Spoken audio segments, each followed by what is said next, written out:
alegria que eu quero cumprimentar a igreja com a paz do Senhor Jesus. Bem, antes de entrar aqui na palavra, deixa eu fazer uma consideração bem rápida. O pastor Cláudio, ele não está bem de saúde, tá? Os irmãos olham por ele, coisa grave, é sabidosa, né? Eu também peguei essa. Aliás, ela que me pegou, porque eu não queria pegar. Ela me atacou de uma forma forte, resfriada muito forte. Ainda não estou totalmente do lado dele, mas graças a Deus estamos aí para fazer algo possível. Se não for a hora pela saúde dele, hoje pela tarde ele ligou, pastor, agora sou eu que caí. Eu que estou caído agora. Mas é assim mesmo, né? A Bíblia diz que o cordão de 3 dobras é muito mais difícil de se rebentar. E quando um está caído, o outro está de pé para ajudar aquele outro que caiu no sentido assim de enfermidade, né? A se levantar. Eu quero também parabenizar a Tamires. Que Deus continue te abençoando. Sempre acreditei na sua chamada. Desde o primeiro dia que eu te vi com oportunidade na obra de Deus lá embaixo. Assim é o obreiro na casa de Deus. E esse é o obreiro exemplar. E quando é convocado, chamado, ele imediatamente diz: eis-me. Quando foi chamado, convocado para dirigir o culto, ela pastor dirige. Dessa maneira, irmãos, nós obreiros temos que estar sempre pronto, preparado para a obra de Deus. Porque Deus vai chamando de nós. Uma hora o Senhor vai te chamar. Uma hora Deus vai te chamar. Você vai ter que ter a palavra dita: eis-me aqui, envia. Amém? Deus abençoe essa jovem e ela sempre graça e força para que continue na presença de Deus, sempre glorificando o nome do Senhor Jesus. Amém? Agora, o irmão evangelista Ricardo falou de João capítulo 11. A irmã Levita Rose louvou acerca de Lázaro. É a palavra que o Senhor havia colocado no meu coração. Apesar de que eu tentei ir lá para Ezequiel capítulo 37, que fala sobre o vale dos ossos secos, mas quando a irmã Levita Rose louvou, tem que ser que creio que Deus ele nos usa, cada um de nós, de formas diferentes. A maneira que Deus nos usa de formas diversas não significa que Ele não está usando. Significa que Ele está usando da maneira dele. Deus pega cada um e usa de maneira diferente para falar da palavra dele, para fazer a obra dele, para fazer diversas coisas na sua obra. Deus usa cada um de forma diferente. Eu jamais vou conseguir louvar como a Levita Rose louva. Amém? Eu jamais vou conseguir falar da palavra de Deus como o diácono do cemitério. Né? De maneira nenhuma nós vamos conseguir fazer de forma tão perfeita aquilo que nossos irmãos fazem. Mas eu creio que eu vou fazer de forma perfeita, você vai fazer de forma perfeita, da maneira que Deus te usa. Amém, igreja? Então nós vamos abrir a palavra do Senhor, o Evangelho de João. Você breve, está aí, capítulo 11.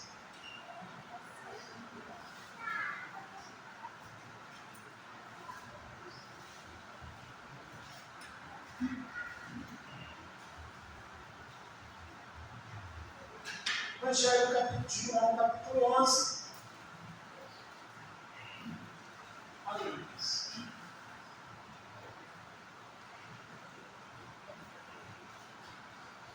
Versículo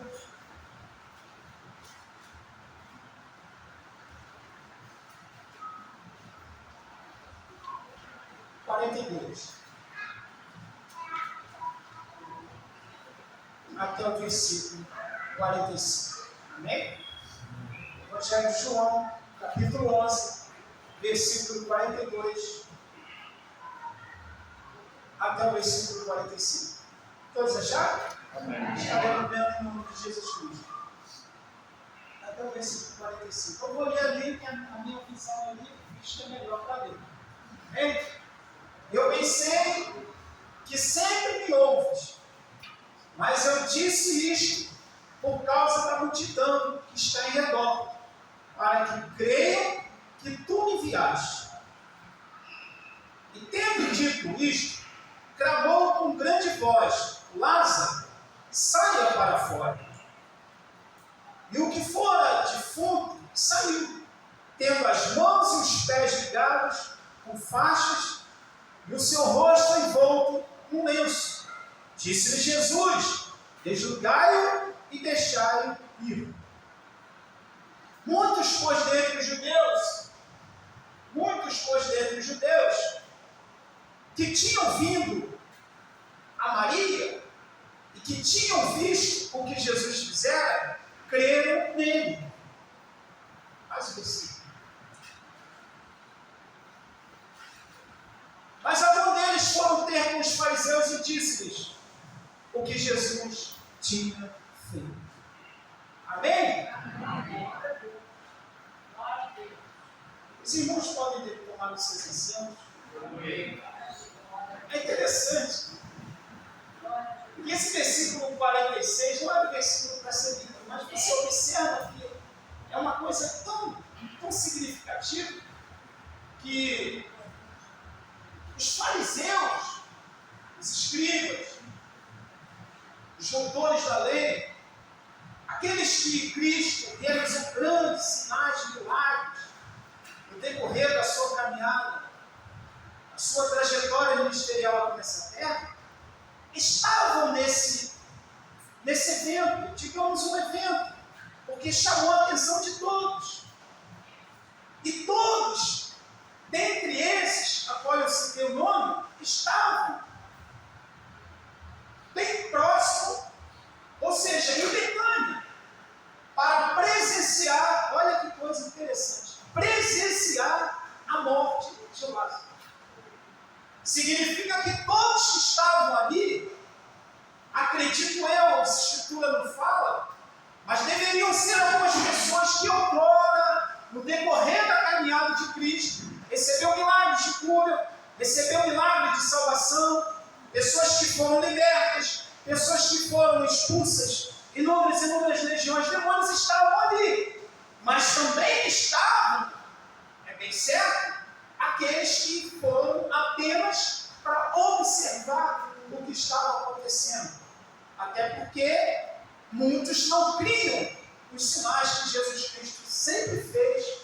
E eu já quero até profetizar em nome de Jesus, que ainda faz até hoje. Amém. Na nossa vida. Louvado seja o nome do Senhor Jesus. O que me chama muita atenção nesse capítulo 11, que quando foram dar o recado a Jesus Cristo estava em Jerusalém. Quando anunciaram a Jesus que o seu amigo, irmão Lázaro, estava morto, Jesus Cristo, é interessante que quando alguém muito próximo a nós, que fica doente, e que nós precisamos de alguma forma ir o mais rápido que puder para ali assistir a sua doença, orar por ele, clamar por ele ou por ela, é um hábito, um costume nosso. É bem certo, se você souber ou tiver uma notícia de que alguém da sua família está doente, prontamente você vai se levantar e vai até aquela pessoa para saber o porquê, por qual motivo aquela pessoa está doente, e como cristão orar para que aquela pessoa saia e restaure a sua saúde. Só que Jesus Cristo, quando deram a ele a notícia, ele silenciou-se. Ficou ainda por mais 2 dias em Jerusalém. De Jerusalém, Jesus Cristo não vai imediatamente para Betânia. Conta-se que ele ainda passa por Pereia, e lá em Pereia ele ainda realiza alguns milagres e sinais de maravilhas. De Pereia ele vai a Cafarnaum, cidade em que Jesus Cristo realizou a maior parte do seu ministério, onde ele ali teve um encontro com Zaqueu, onde ele ressuscitou a filha de Jairo. Então Jesus Cristo é aquele, meus amados irmãos, que ele tem o tempo de agir, ele tem a hora de agir, ele tem a hora de fazer o milagre que eu almejo que você almeja. Não vai ser no meu tempo. Não vai ser no tempo seu. Vai ser no tempo de Jesus Cristo. Aleluia. O que Jesus tinha que fazer seria um dos maiores milagres que toda a Judéia iria contemplar, que seria um milagre de ressurreição, porque o recado que Jesus recebe é que Lázaro estava morto. É interessante que os costumes dos judeus naquela ocasião, uma pessoa morta não podia de modo ninguém colocar a mão em uma pessoa que estava morta. E bem lembramos que Jesus Cristo, uma certa ocasião, quando ele estava a caminho de Naim, cidade de Naim, aleluia, a Bíblia diz que o filho daquela viúva de Naim estava dentro do esquife. E Jesus, por ele ter o poder e a autoridade sobre tudo, ele toca no esquife. Poderia ser julgado, questionado, apontado, mas ele é Jesus Cristo. E aquela criança se levanta do caixão e ressuscita. Então tudo isso seria, de alguma forma, um protocolo que Cristo teria que quebrar para mais uma vez mostrar para todos que ele tem o poder até da ressurreição. E se Jesus tem, e se não, ele tem o poder da ressurreição, ele tem o poder de realizar um grande milagre na sua vida hoje. Basta você crer, basta você acreditar, porque você sabe bem que diversas vezes ele falou para Marta acerca de crer. E Jesus Cristo realiza os milagres e agora ele vai para Betânia. Tem alguma coisa também imbuída nisso aí, acerca dos costumes daquela época, que uma pessoa após 3 dias morta, não teria maneira, de forma nenhuma, de ressuscitar aquela pessoa. Havia um costume entre os judeus que dentre eles, se a pessoa ressuscitasse ao 3º dia, a glória seria deles. Eles tinham essa crença. Eu lendo esse texto, estava aprofundando nisso. Eu pude ver que Jesus Cristo, ele é fenomenal. A glória, quando tem que ser dele, a glória, quando tem que ser dele, a honra, quando tem que ser dele, ele não divide com ninguém. Esse, acredito eu, revelado pelo Espírito Santo, que esse foi um dos maiores motivos que Cristo silenciou-se quando ouviu o recado. Não deu tanta importância de imediatamente. Aleluia. Porque ele bem sabia que se ele fosse, Lázaro se levantaria. E estavam ali muitos que queriam apanhar a glória, pegar a glória de Cristo para eles. Então Jesus esperou mais um dia, porque a Bíblia diz claramente que Lázaro já estava sepultado 4 dias e já cheirava mal. Aleluia. Imagina a cena, meus irmãos.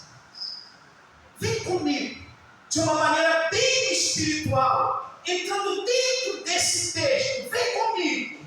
Jesus Cristo se aproximando de Betânia. Uma grande multidão aguardando alguma coisa que viesse a acontecer. Todos que estavam ali, a expectativa de que alguma coisa viesse a acontecer. O texto vem falando, aleluia, no versículo 2 do capítulo 11, no versículo 3 do capítulo 11, que mandaram depois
Aloysio disse uma palavra da seguinte forma: esta enfermidade não é para a morte, mas para a glória de Deus, para que o Filho do Homem venha a ser glorificado. Veja que Jesus, quando ele fala isso, Jesus já sabia que os fariseus e os escribas estavam ali, os questionadores, atentos para ver a reação de Jesus. A reação de Jesus é automática ao dizer que esta enfermidade não é para a morte, é para a glória de Deus. Olha, o Senhor está falando comigo aqui nessa noite, dentro do meu coração, que há uma dificuldade muito grande na sua vida. Aleluia. Que há situações infavoráveis ao seu alcance e possibilidade de realizar. E eu quero já te anunciar, não te preocupes, que tudo isso é para o nome do Senhor ser glorificado e exaltado. As suas percas, as suas derrotas, as suas dificuldades retornarão para a sua vida, aleluia, a glória do Senhor na vida de outro, que está esperando e aguardando aquilo que você tanto almeja da parte do Senhor. Como é isso, pastor? Eu preciso de um milagre, eu preciso de uma graça, eu preciso entrar no secular, eu preciso de uma porta a ser aberta, eu preciso que um arquivo saia nas mãos do advogado para desarquivar a minha causa e eu ganhar essa causa. Sabe o que significa isso? Quando você ser aprovado, quando você ser agraciado com essa graça, o nome do Senhor será glorificado. É por isso que muitas das vezes demora, é por isso que muitas das vezes atrasa para mim, atrasa para você, mas já está escrito no coração de Jesus Cristo que a mensagem não é para a derrota, não é para a morte, mas sim para a glória do nosso Senhor e Salvador Jesus Cristo. Irmãos, é tão glorioso, é tão satisfatório chegar aqui na frente, testemunhar uma graça divina de Deus na nossa vida. É por isso que às vezes tarda, é por isso que às vezes demora, porque há uma batalha espiritual, e ela não só é terrena, como ela é celestial. É por isso que às vezes demora, é por isso que às vezes tarda. Mas o fato de tardar e demorar não significa que Jesus não está trabalhando nessa causa. Existem muitas questões nisso daí, e se eu for falar, vai virar a costela. Existem muitas questões nisso aí. Posso dar só um toquezinho na costela? Vou lá. Como está a minha conduta? Como está a minha vida com Deus? São questões que fazem com que algumas coisas que almejamos e queremos atrasa a nossa vida. Então Jesus quer realizar esse milagre na sua vida e na minha vida, não para que eu e você venhamos nos vangloriar disso, não. É para o nome dele ser glorificado e exaltado. E quem estiver do seu lado passando a mesma situação, verá a glória de Deus na sua vida. Aleluia!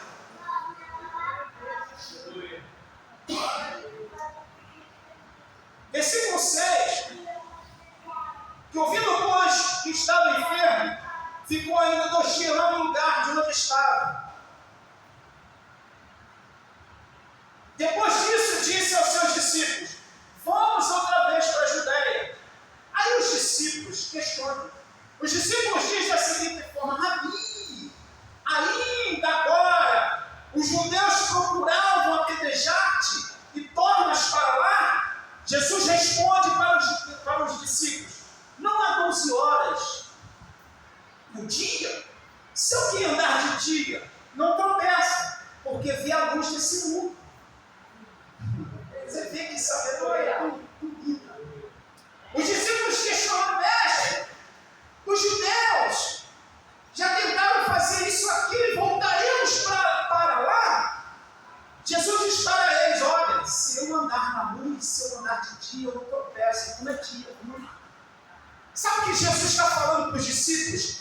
vamos aproveitar a oportunidade da graça ser revelada na nossa vida. Sabe o que eu quero dizer para a igreja com essas palavras que Cristo fala para os seus discípulos? Vamos aproveitar as oportunidades que Deus tem nos dado para receber essa graça divina que Ele tem para nos revelar. Aleluia! Vamos aproveitar. Aleluia! No versículo, eu estou indo por versículos, deve ser mais rápido, para que eu possa ir mais rápido. No versículo 11, assim falou e depois disse: Lázaro, o nosso amigo dorme, mas vou despertá-lo do sono. Se dorme, estará salvo. Lázaro dorme. Se dorme, estará salvo. Eu estava lendo essa parte e eu fiquei pensando assim: para Cristo não haveria tanta importância da ressurreição de Lázaro. Porque Cristo sabia que se Lázaro estivesse morto, ele estaria salvo. É verdade? Amém ou não amém? Amém. Só que tem um detalhe nisso aí. O nome dele precisava ser glorificado. O nome dele precisava ser exaltado. Irmãos, imagina comigo.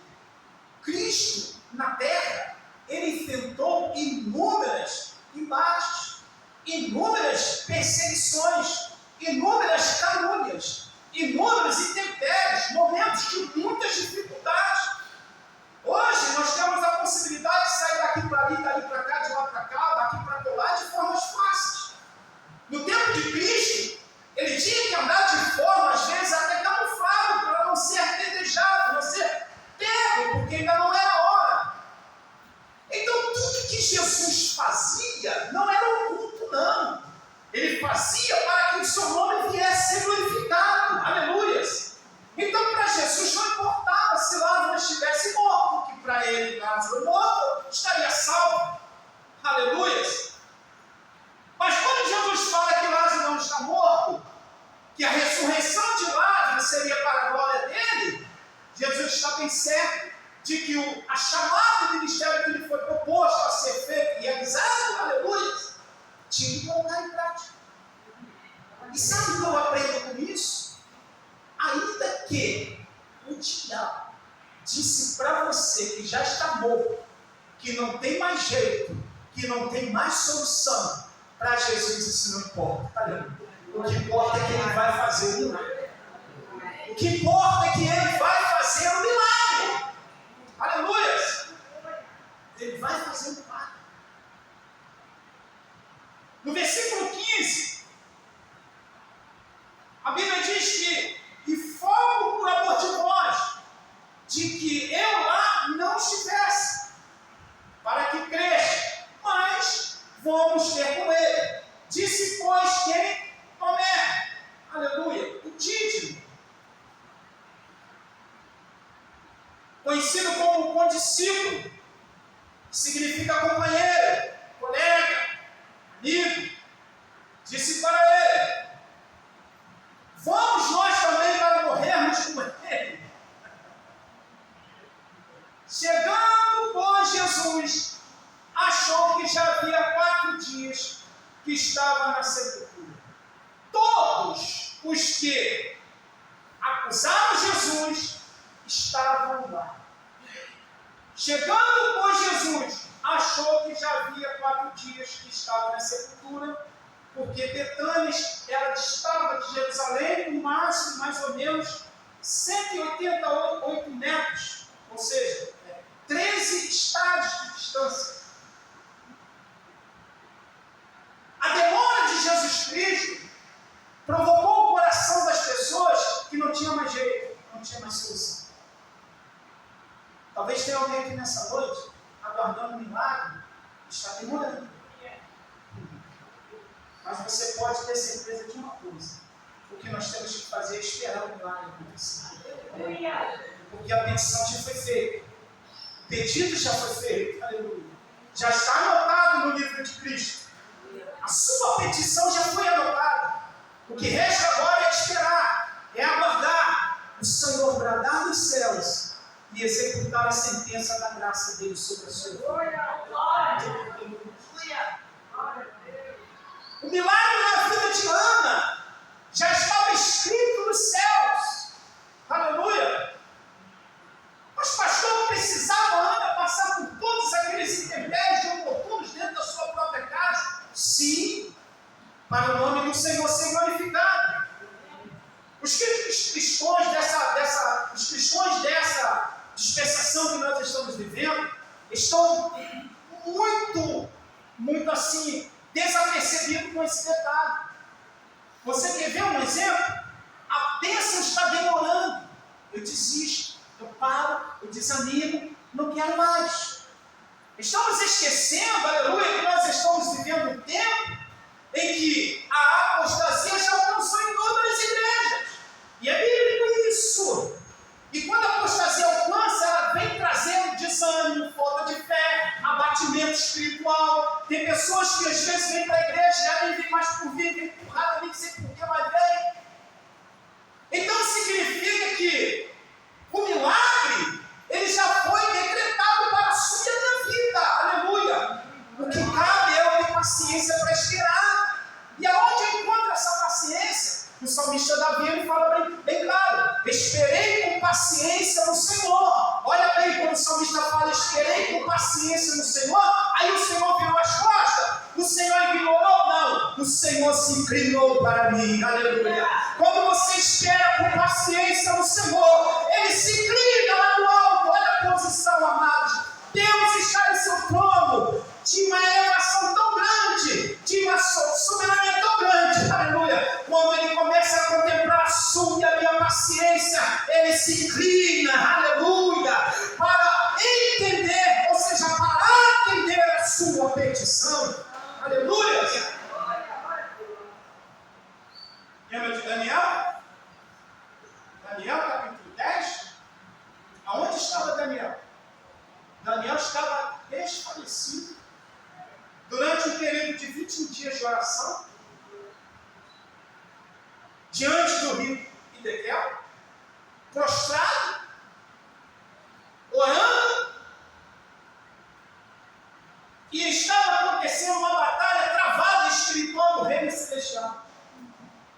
O reino espiritual. Porque o problema que nós temos é achar que a nossa batalha espiritual é só aqui nessa terra que nós pisamos. Estamos muito enganados. Estamos muito enganados. As maiores batalhas espirituais nossas, elas estão no patamar acima desse chão. Chama hortos celestiais, um patamar espiritual, aonde há uma batalha travadíssima, para que a sua e a minha bênção não chegue em nossas mãos. Quando Daniel se colocou a orar de forma intensa, Deus entendeu que Daniel estava aplicando seu coração a Ele. E a forma de Daniel aplicar seu coração em buscar o Senhor agrada a Deus. Deus envia o anjo Gabriel. O anjo Gabriel vem para anunciar a palavra a Daniel. Só que quando o anjo Gabriel vem ele vem no patamar espiritual, nas hortas celestiais da bondade, ele encontra-se com o príncipe da Pérsia, uma batalha travada, e aí surge uma batalha travadíssima, aonde o anjo Gabriel não consegue de forma nenhuma descer e anunciar a Daniel, aleluia, que a bênção já havia sido decretada. E sabe o que Deus fez? Miguel, convoca Miguel, que é um anjo de batalha de guerra. Miguel desce, peleja naquela batalha espiritual, aleluia, e vence. E é anunciado a Daniel as palavras que Deus tinha para falar para ele. Irmãos, Deus já te deu a bênção já está preparada, a vitória, a conquista já está na mão do Senhor. Está vendo, pastor, uma batalha? Sim, está vendo. Pastor, eu não consegui alcançar essa batalha. É porque ela está travada, ela é reinha. Basta você ter paciência e continuar perseverante. E a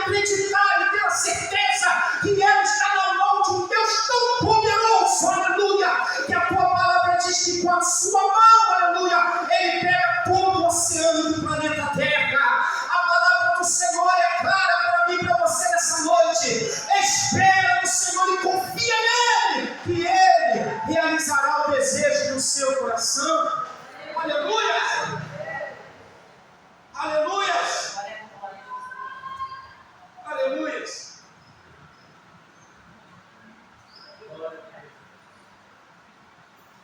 Louvado seja o nome do Senhor. Para Jesus nada está perdido. Para mim, às vezes, pode até estar perdido. Para Jesus nada está perdido. Aleluia. Jesus desconhece o impossível. Pronto, foi. Jesus desconhece tudo que é impossível. Porque tudo que é impossível, sendo desconhecido, ou seja, não aprovado para Deus, para Jesus, tudo é possível para mim que crê. Aleluia. Jesus desconhece as impossibilidades. Dá um toque aí na costela do seu irmão, fala isso para ele. Jesus desconhece as impossibilidades. Você quer ver uma coisa interessante? Muito interessante. Quando tudo parece não ter mais jeito, não ter solução, Jesus entra em cena. Me explica por que Jesus espera, me faz esperar tanto assim. Eu almejo algo da parte de Deus, está demorando. Jesus vai olhar e vai analisar os meus conceitos. Quando ele analisa e olha os meus conceitos, ele entende que ainda não é hora de nos agraciar. Ele entende isso. Não adianta nós escondermos que nada fica oculto diante dos olhos do Senhor. Eu conheço pessoas que estão tantos anos na presença de Deus e não contam um testemunho com isso. Não contam. E página que eu vou te falar, ele não vai contar. Enquanto o Senhor não olhar para ele e para ela e ver os seus poucos conceitos.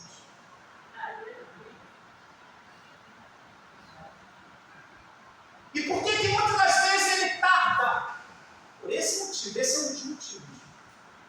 Mas ele é tão misericordioso, ele é tão bondoso que ele sabe e conhece cada um de nós. E sabe que se eu fracassar, sabe que se eu não obter aquilo que eu quero e preciso da parte dele, sabe o que eu vou fazer? Como diz lá fora, uma frase, vou meter o pé e vou parar, vou desistir. Como Jesus sabe muito bem disso, que eu ainda não estou preparado para suportar provações, ele sabe. Sabe o que ele fala? O apóstolo Paulo diz que ele não dá provações além do que nós não possamos suportar. Por fim, ele dá o escape. Aí a misericórdia de Deus. Quando ele vê que vai te perder e vai me perder, ele entra com poder e autoridade e muda a história. Não porque eu mereço, não porque somos merecedores, é porque a sua misericórdia é a causa de não sermos consumidos. A sua misericórdia é a causa de não sermos perdidos e não ficarmos perdidos além, aguardando uma bênção tamanha que demora e desistimos e saímos da casa do Senhor. Irmãos, eu conheço tanta gente que parou de caminhar por coisas tão pouca, até um olhar mal olhado, até um sem querer um pisão no pé da pessoa, no meio da saída do culto. Pessoas que saíram do caminho de Jesus, do Evangelho, por tão pouca coisa. Não saia dos caminhos do Senhor. Jesus está chegando. Ele está em Teré. Espera mais um pouquinho. Daqui a pouco ele está chegando em Jerusalém, em Betânia. Betânia é o ponto da minha bênção e da sua bênção. Betânia é o lugar que Jesus Cristo marcou hoje para eu e você aguardar e esperar. Quantos dias? Lázaro ficou 4 dias. Pastor, quantos dias eu tenho que ficar em Betânia aguardando o milagre? Não sei. Queria poder te dizer isso, mas não tenho a noção. Mas uma coisa eu tenho que te dizer: espera no Senhor, espera com paciência, que de uma hora para outra, aleluia, você vai cantar o hino da vitória. De uma hora para outra, você vai se levantar e vai dizer: está aqui, Senhor, muito obrigado. De uma hora para outra, aleluia, aquilo que você tanto almeja e aguarda tanto tempo, vai bater na porta da tua casa e vai te dizer que já chegou. Aleluia. Aleluia. Aleluia. Aleluia. Deixa eu entrar em algumas questões aqui que é muito importante para a gente finalizar. Que diz assim, no versículo 27,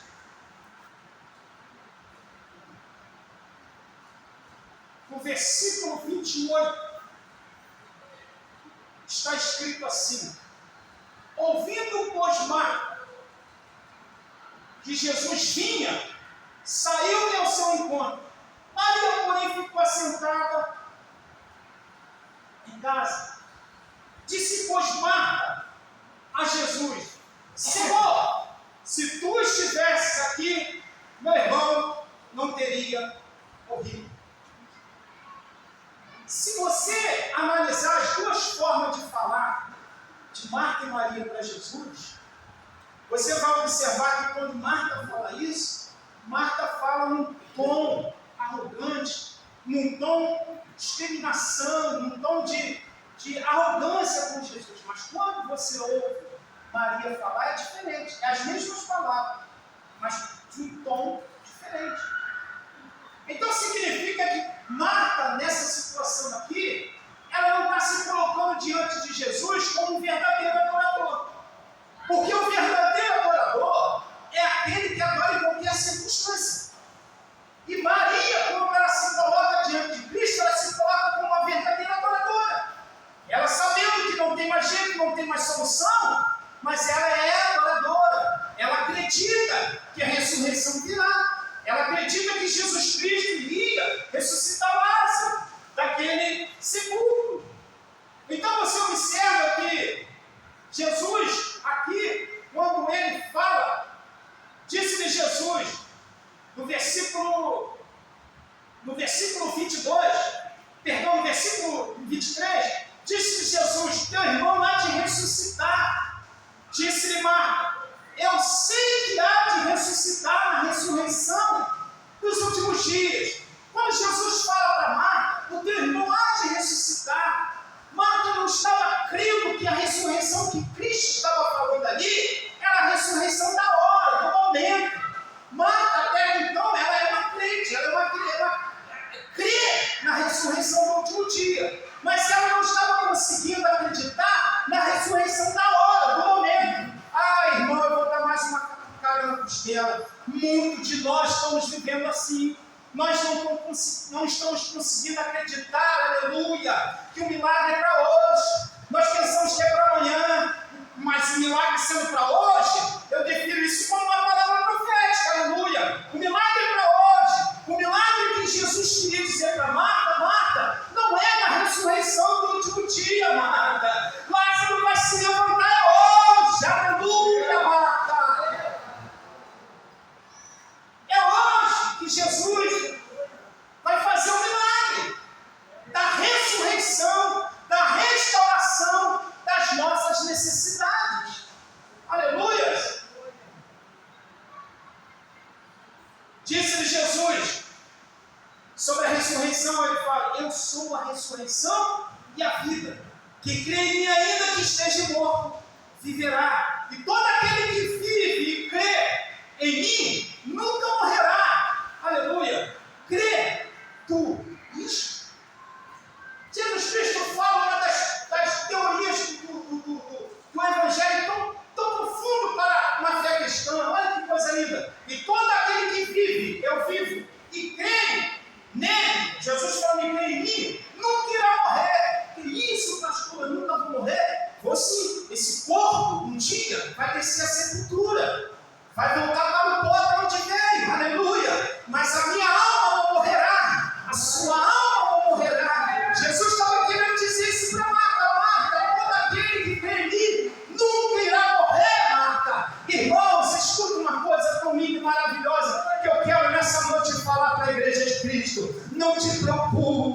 aleluia. Se a sua bênção nessa terra não acontecer, tem uma muito maravilhosa te aguardando nas moradas celestiais.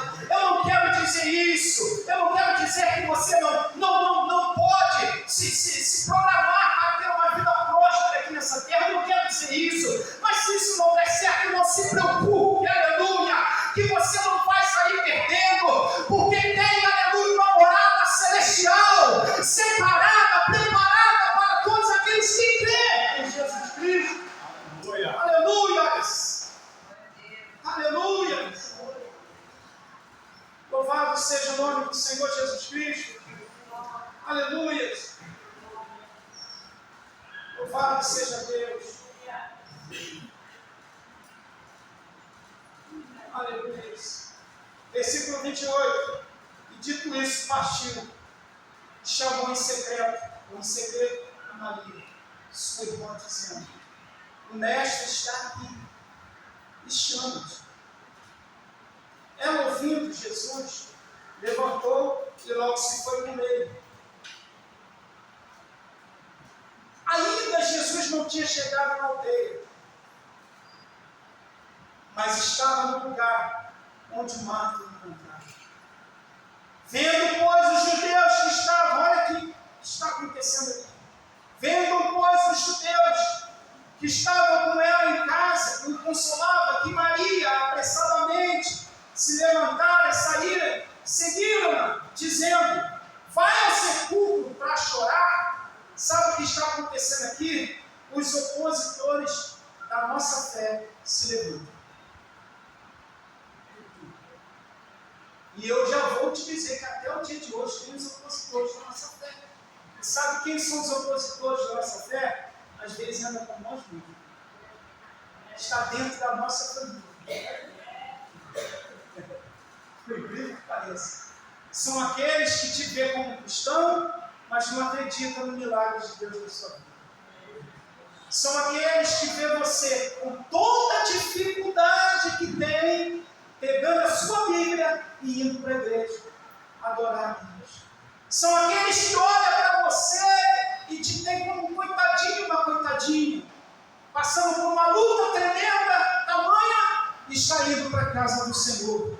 Sabe o que está acontecendo assim, isso? Sabe por que eles falam isso e pensam assim? Porque eles estão olhando com os olhos da terra. Aleluia. Se eles olharem com os olhos espirituais, eles vão ver que você é lavado e remido no sangue do Cordeiro. Com bênção ou sem bênção, você é adorador. Conquistando ou não conquistando, você está na casa de Deus. Tendo ou não tendo, você é aquele que adora Jesus. Aleluia. Esses são os opositores que vão sempre se levantar. Eu costumo falar de um grande opositor à fé de alguém que se levanta. Aquele marido lá, até porque, é interessante. Eu estava estudando isso, ou já aconteceu. Aquele esposo da mulher sunamita, alguns estudiosos dizem que ele era o Badias. É, interessante isso. E eu sempre criticando ele. Uma vez eu chamei ele até de mim. Uma vez eu até chamei ele de mim. Então o fato de chegar para a esposa dele e falar: por que tu vais ao profeta hoje? Não é sábado nem lua nova? Aí depois, quando eu me aprofundei mais nele, não vou falar mais mal dele não, eu vou falar bem dele. Quem lembra de Obadias? Quem conhece Obadias? Obadias foi quem? Foi um profeta que fez o quê?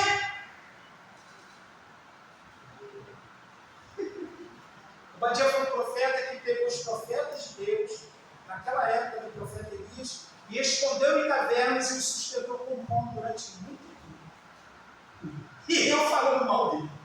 Esse homem aí falou assim para a mulher, não sei o que, mas escuta bem, mesmo assim ainda se levanta como opositor.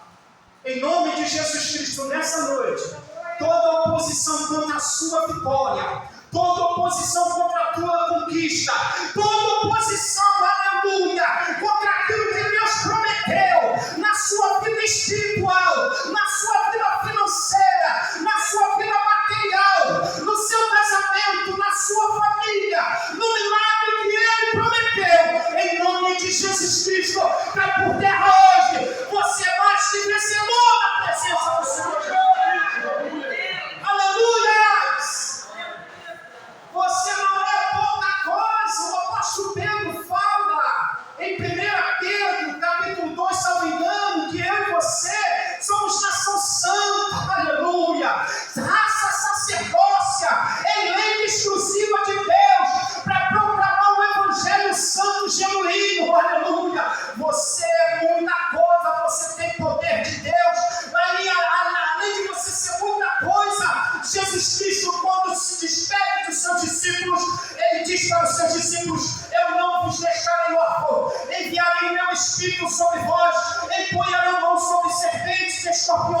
expulsaram demônios. Você tem autoridade de Deus para profetizar o milagre na sua vida. Aleluia!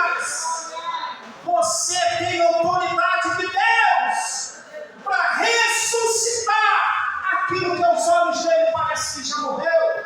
Aleluia! Você tem autoridade. Não deixe o diabo te enganar. Aleluia! Ele tentou enganar Jesus. Olha que ele foi tentar enganar Jesus Cristo. Mateus capítulo 4. Jesus Cristo venceu de uma palavra. Estou quase terminando. Jesus venceu de uma palavra. Vence os seus obstáculos com a palavra de Deus. Aleluia. Lembra de Neemias? Neemias restaurando os templos em Jerusalém. Aleluia. Sambalate e Tobias, Moronita, Gesem. Eles tentaram de todas as maneiras se impor contra a obra que Deus queria fazer na vida de Neemias. Quando Neemias estava restaurando o templo, colocando ali as muralhas que foram derribadas, estavam em cinzas. A cidade de Jerusalém estava em um pobre, estava sofrida, deixada, abandonada. Sambalate e Tobias estavam ali, tentando de alguma forma, como opositor à obra de Deus. E como eles não conseguiram de forma nenhuma induzir Neemias, ou até mesmo espraguejar Neemias, eles encontraram uma estratégia.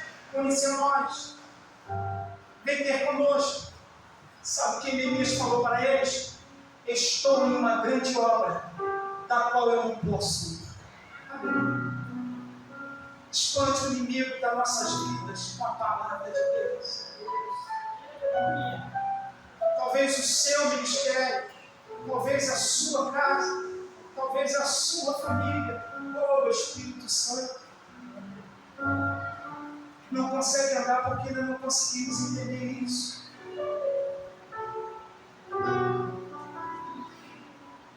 Eu sofro muitas batalhas espirituais dentro de casa. Não é de briga, discussão com a minha esposa, não é isso, não. Eu sofro muitas batalhas espirituais na minha casa. Pastor, sua casa é um centro espírita. Não. O Senhor está lá. Mas o diabo vira e mexe com uma sombra, vira um cheiro ruim. Há poucos dias eu fui na garagem pegar o carro. Pegar alguma coisa lá dentro do carro, e quando eu percebi, a garagem não tinha luz. E quando eu entrei no carro, uma mão bateu nas minhas costas, tipo, me chamando.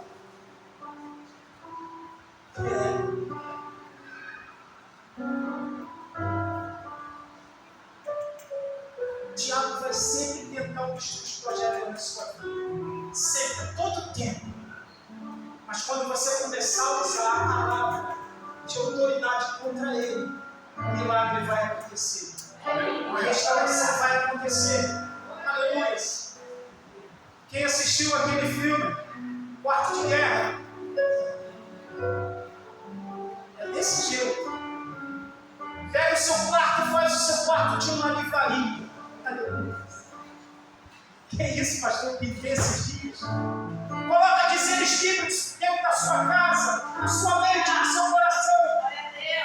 O milagre da restauração, da salvação vai começar a acontecer quando eu e você começarmos a usar a palavra profética, aleluia, sobre nossas vidas.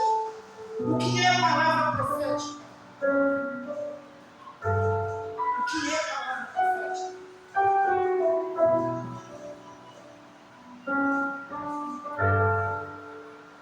A palavra profética junto com a oração profética sobre os teus filhos.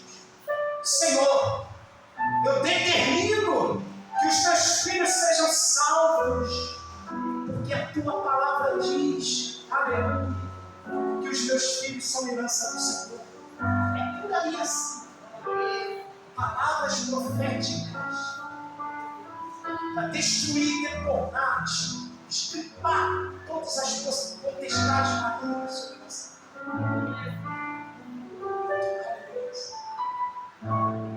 Já estou terminando agora, eu prometo que os irmãos estão terminando. No versículo 35, a Bíblia diz que Jesus chorou.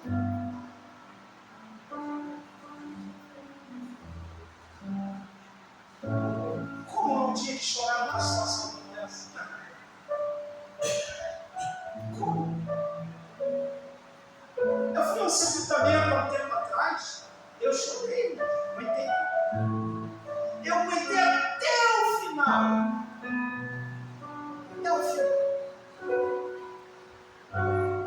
De um grande amigo meu, que até hoje eu sempre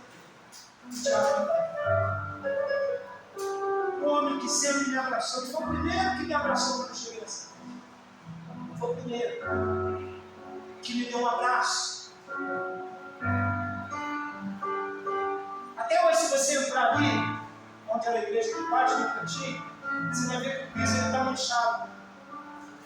Eu chorei muito ali. Manchou o piso. Eu chorei muito ali, Deus. E como não chorar? Como Jesus não chora? Eu quero ser bem audacioso nessa noite e dizer que Ele está chorando pela sua vida.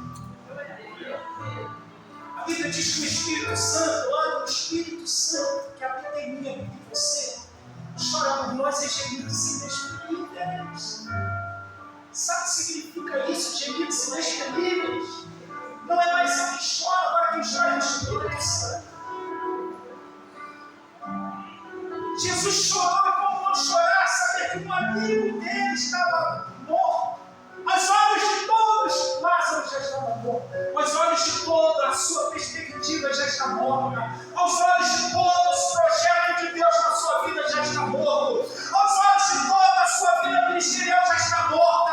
Aos olhos de todos, o seu lar já morreu, a sua família acabou. Mas aos olhos de Jesus hoje, Ele chora em favor dessa causa sua. Aos olhos de Jesus, Ele chora hoje, gemidos inexprimíveis pela sua família, pela sua causa. Jesus chorou.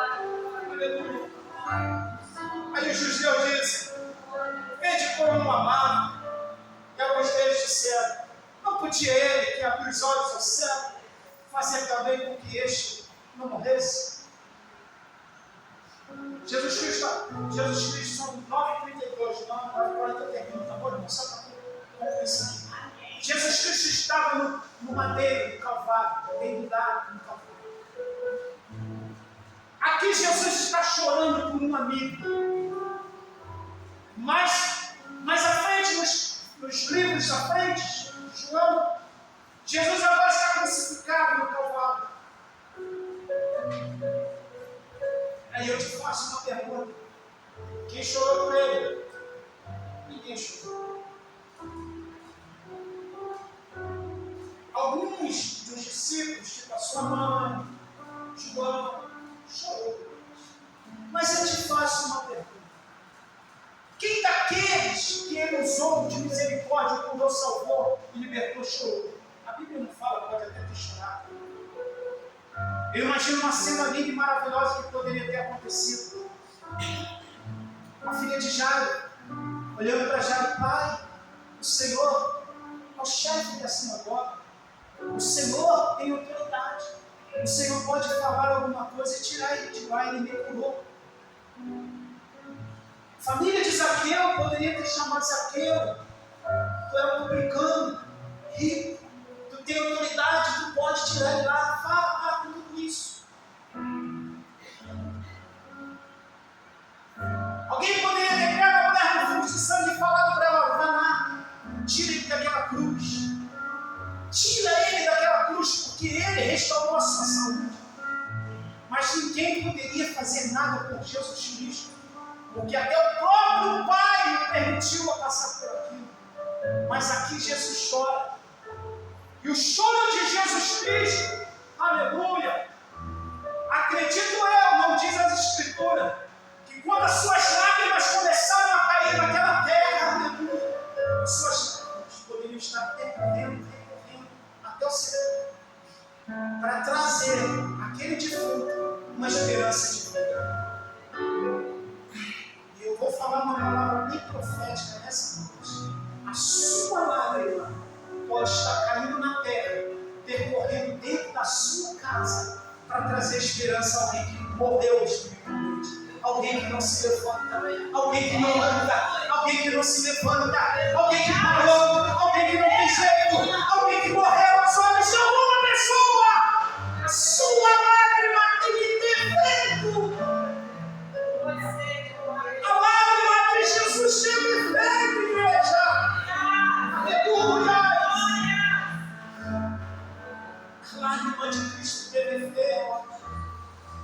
Aleluia. Jesus foi movendo-se de uma outra vez, muito em si mesmo. Foi ao sepulcro, porque era uma caverna e tinha uma pedra posta sobre ela. Era de costume naquela época, os sepulcros têm pedras pesadas, pedras imensas. O sepulcro de Cristo, conta alguns estudiosos, que aquela pedra, para se mover, eles teriam que ter para mais de 20 homens para mover aquela pedra. Como que aquela pedra se move sem que os guardas consigam ver, e Jesus sai daquele sepulcro e ressuscita? É um milagre do Senhor chegando. Jesus foi movendo-se outra vez muito em si mesmo. Pôs-se ao sepulcro e era uma caverna e tinha uma pedra posta sobre ela. Disse Jesus: tirai a pedra. Aleluia. Você observa que Jesus fala pela primeira vez: tirai a pedra. Marta, irmão de fundo, disse-lhe: Senhor, já cheira mal, porque já de 4 dias. Disse-lhe Jesus: não tinha dito que se creres, verá a glória de Deus. Pela terceira vez aqui Jesus está falando para Marta. Desde o começo, Jesus vem falando isso também. Marta só conseguiu entender que o milagre estava acontecendo quando ela viu o milagre acontecer. Eu não quero que eu e você sejamos como Marta. Não vamos ver ou acreditar no milagre quando ele estiver acontecendo. Saia daqui hoje acreditando no milagre, que a pedra já se moveu, que o que estava morto ressuscitou, que o que estava parado já está andando, que a conquista que foi prometida já está nas suas mãos. Não seja, aleluia, um cristão pessimista nessa questão. Escuta uma coisa que eu vou te falar. A Bíblia fala de um homem chamado segundo o coração de Deus, chamado Davi. A palavra do Senhor fala que ele cometeu um ato terrível e feriu uma questão de mais ou menos 8 ou 9 mandamentos de Deus. Foi quando ele teve quando todo perceba, nasceu uma criança, era uma criança que não era da promessa de Deus. Quando Davi percebe que aquela criança morre, alguns dos seus soldados, alguns dos seus que estavam com ele, não queriam de alguma maneira anunciar a Davi, a criança morreu, ficaram em oculto, mas Davi percebeu que a criança havia morrido. Escuta o que eu vou te falar sobre o que eu acabei de dizer. A Bíblia diz que quando Davi entendeu que a criança havia morrido, não tinha mais como fazer nada, não tinha mais jeito. Está pensando que Davi morreu quando estava morto? Foi sepultado quando foi sepultado? Não. A Bíblia diz que ele se levantou. Escuta uma coisa: não morra com o que morreu, não pare com o que parou, não fique com o que ficou. Se levanta, aleluia. Faça como Davi fez. Coloque-se com um pano de saco, coloque-se unta no seu corpo com óleo santo, coloque o seu rosto no pó, no chão, que era costume daquela época, porque certamente haverá uma esperança. E diz a Bíblia que quando Davi fez isso, lá no Salmo 51, Davi agora entra na casa de Deus, consciente dos seus erros, consciente dos seus atos errados, e ele começa a falar: Espírito Santo, não retire de mim o teu Espírito, Senhor, torna-me a alegria da salvação, e de mim o Espírito reto da palavra. Aleluia!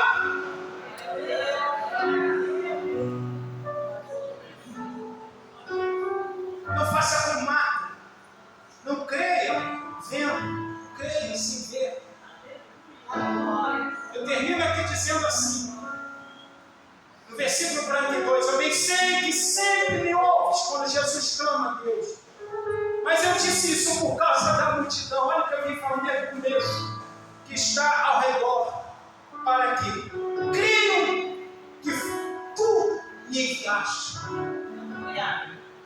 Jesus desde o começo veio anunciando que seria para a glória de Deus. Quando ele diz para o Senhor: eu sei que o Senhor sempre tem me ouvido, mas eu falo isso que é para que o seu nome venha a ser glorificado e todos creiam que tu és o Senhor. Aleluia.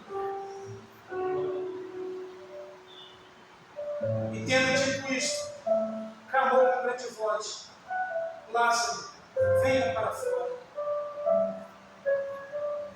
Diz a Bíblia que Lázaro sai e volta em ataduras.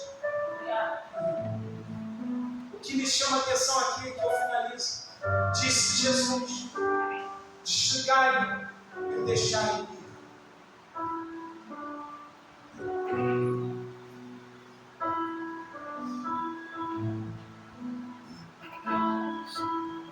Imagina uma pessoa sempre dentro do sepulcro, toda atada, com atadores em volta do sepulcro. Isso é para que nós venhamos ver o poder que Jesus tem. Aleluia. Eu vi um testemunho, eu finalizo com esse testemunho de uma irmã, de uma senhora,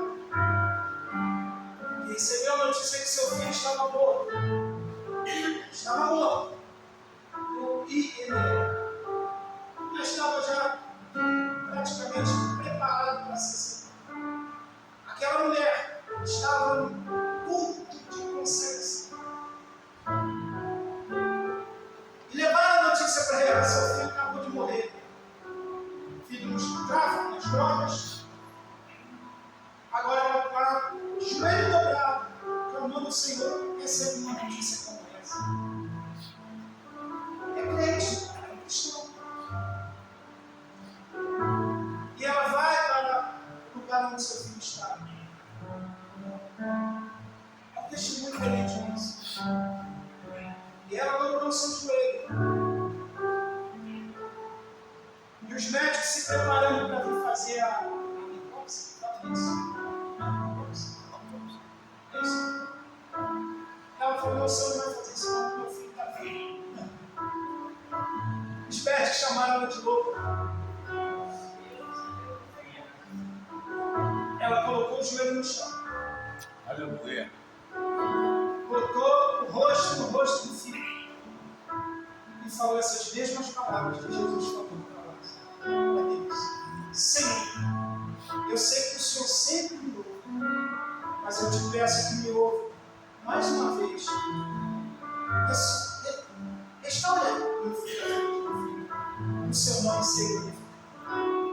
E quando ela acabou de falar isso, demorou uns minutos. Ela se levantou. Ela contando que quando ela vai saindo da porta, aí escutou um barulho de uma pessoa recobrando a respiração. E quando ela levanta, o filho.